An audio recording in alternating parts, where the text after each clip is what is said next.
젊은이들이여 꿈을 가져라. 이 말에 대해 어떻게 생각하시나요? 가수 윤종신 씨는 이 말을 가장 싫어한다고 했어요.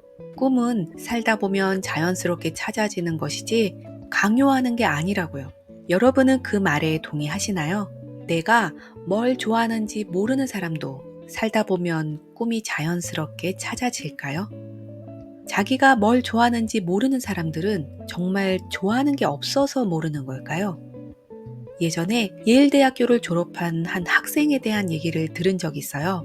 그 학생은 부모님의 헌신적인 뒷바라지로 예일대학교에 입학했어요. 그리고 졸업식 날 엄마에게 질문했다고 합니다. 엄마, 나 이제 뭐 하면 돼? 대학을 졸업한 내 아이의 입에서 저런 말이 안 나오게 하려면 우리 부모들은 아이에게 무엇을 해줘야 할까요? 꿈이 제 발로 나를 찾아와 주면 좋겠지만 그렇지 않은 대부분의 사람들은 내가 뭘 좋아하고 뭘 잘하고 무엇을 했을 때 기쁨을 느끼고 무엇을 했을 때 불편한지 나 자신을 잘 관찰하면서 치열하게 꿈을 찾아야 한다고 생각해요. 저는 아이의 꿈이나 재능을 생각하면 제 동생들 생각이 나요. 저에게는 남동생과 여동생이 있는데요. 어렸을 때 공부하는 걸 참 싫어해서 부모님이 걱정을 많이 하셨어요. 제 남동생이 초등학교 저학년일 때였어요. 저는 남동생 방에 들어갔다가 기겁을 한 적이 있어요. 남동생이 저희 집에서 제일 큰 CD 플레이어를 뜯어서 그 안에 있던 부품들을 전부 책상 위에 늘어놓고 있었어요.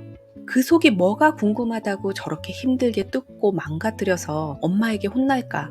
도대체 이해가 되지 않았어요. 제 남동생은 기계에 대해 굉장한 호기심을 갖고 있는 아이였던 거죠. 어린아이가 공구를 뒤져서 CD 플레이어 부품을 하나하나 분해한 걸 보면 기계 쪽으로 꽤 재능이 있었던 거예요. 제 여동생은 손재주가 굉장히 좋았어요.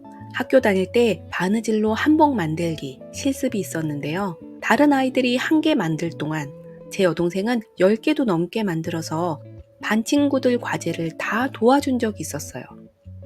어른들이 성적에 대한 관심 10분의 1이라도 동생들의 그런 재능에 관심을 좀 가져줬더라면 어땠을까요? 그랬다면 적성과 흥미에 맞지 않는 직업을 선택해서 방황했던 시간들이 좀 더 줄어들지 않았을까 하는 생각이 들어요. 그리고 내가 잘하는 것이 있고 좋아하는 것이 있다는 생각에 학창 시절이 좀 더 행복했을 거라는 생각도 들어요. 제 동생들의 경우를 떠올려 보면 이 세상에 재능이 없는 아이들은 없는 것 같아요. 아무리 눈에 띄지 않는 아이들이라도 유심히 관찰하면 그 아이가 관심 있어 하는 것이 있고 잘하는 것이 있어요. 다만 아이가 그 분야를 세계에서 가장 잘하는 사람은 아닐 수도 있는 거죠. 인문학의 대가 김중원 선생님은 우리가 아이에게 정말 주목해야 할 순간은 아이가 멈추는 순간이라고 했어요. 아이가 길을 가다가 고개를 돌리고 멈추는 순간, 유튜브를 넘기다가 유심히 보는 순간, 책들을 지나가다가 어떤 책에서 멈추는 순간이요. 그 순간이 바로 아이가 관심을 가지는 순간이고 아이의 생각이 자라는 시간이라고 했어요. 그리고 무엇이 아이를 멈추게 했는지 아이와 그것에 대한 대화를 해보라고 했어요. 아이의 꿈과 재능을 찾아주기 위해 웩슬러 검사, 꿈찾기 프로그램, 직업체험도 좋지만 평소에 아이의 행동을 유심히 관찰하고 아이가 멈추고 집중하는 것들이 무엇인지 관심을 기울여 보면 어떨까요?